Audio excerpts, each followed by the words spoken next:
Subscribe now and press the bell icon. Never miss an update. Subscribe now and press the bell icon. Never miss an update.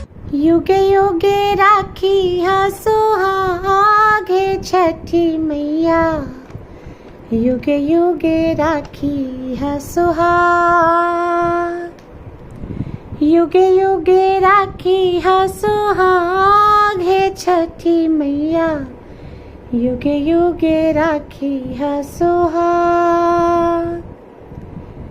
इहे मांगेला आशीर्वाद है छठी मैया, इहे मांगेला आशीर्वाद है छठी मैया, युगे युगे राखी है सुहाग है छठी मैया, युगे युगे राखी है सुहाग।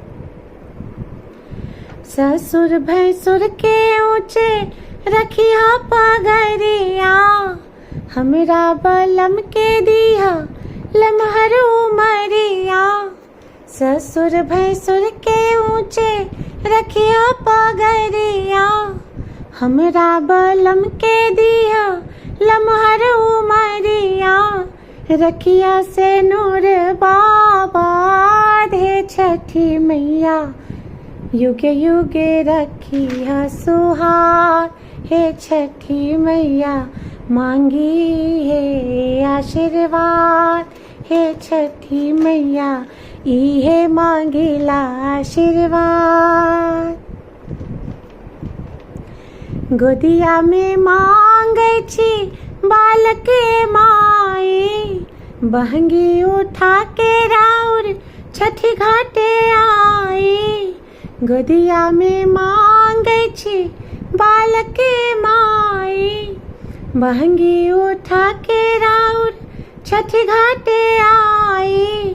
पूरा परिजन के साथ छठी मैया, इहे मांगेला आशीर्वाद हे छठी मैया, इहे मांगेला आशीर्वाद। शुभ शुभ सगरे सुनैया समाचार हो, खुशी खुशी राखी हा नैहर ससुरार हो। शुभ शुभ सगरे सुनैया समाचार हो, खुशी खुशी राखी हा नैहर ससुरार हो। महिमा बाप रम पार है छठी मैया, इहे मांगेला आशीर्वाद हे छठी मैया, इहे मांगेला आशीर्वाद।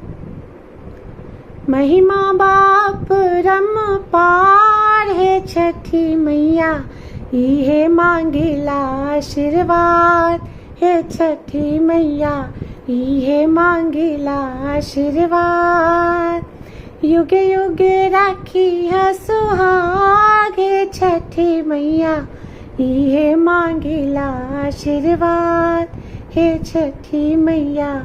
महिमा बाप रंपार हे छठी मैया, इहे मांगेला आशीर्वाद।